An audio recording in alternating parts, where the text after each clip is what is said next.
Hey. All right, so you may notice this setup is a little different.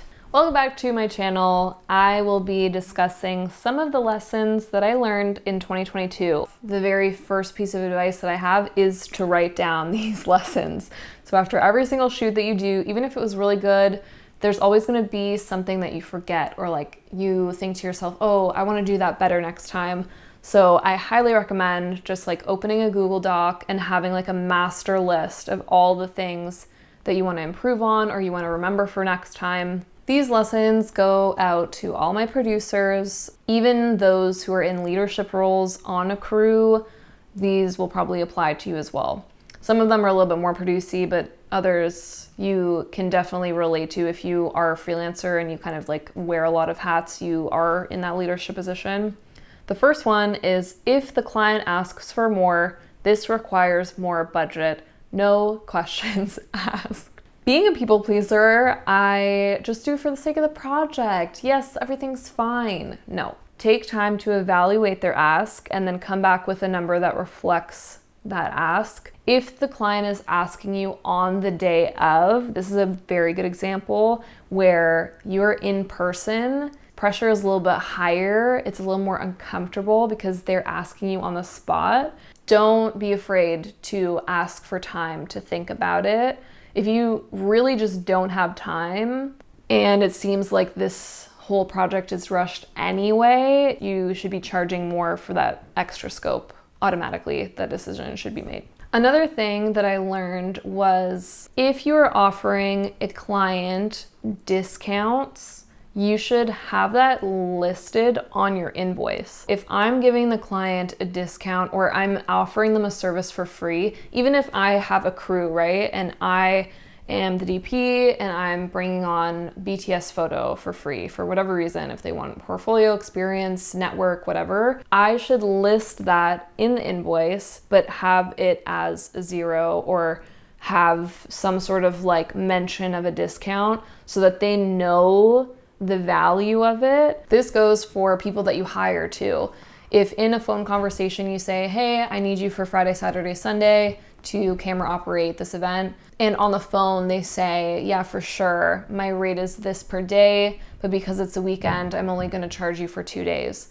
On their invoice or in email or some form of communication, you should have something that says crew member, camera operation, 3 days, but the total rate is there, so that you both acknowledge that you agreed for a day of free filming, and like that is very valid, so that there's just communication. It's not like, you know, when it comes time to like post shoot and they're like, oh wait, I shot 3 days, and it's like, oh wait, well on our phone call this is what happened. Phone calls are always, you know, irrelevant because nobody has that saved or recorded. So it's always great after a phone call with anybody, with your crew, with client, write it all down in an email, a little summary saying, this is what we spoke about, let me know if there's any flags, and then you're good to go. This goes out to the producers. If there is a situation where, out of your control, your crew size shrinks, you need to express that things will take longer. If I had a crew of 20 people working on a set, I have a first AC, I have a gaffer, I have a grip, I have a swing, I have all of these people involved. My tasks throughout the day are shortened because I have support. Without that support, I am now wearing multiple hats, and that will take a longer time.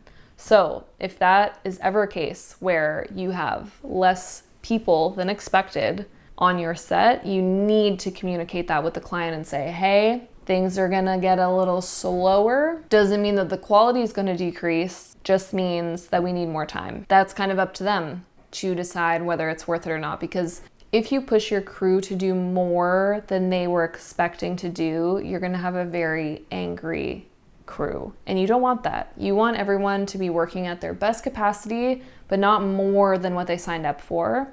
In summary, less hands equals more time to do tasks. That's just, it's simple math. Another lesson is, If the client is in a different time zone, establish working hours for efficiency.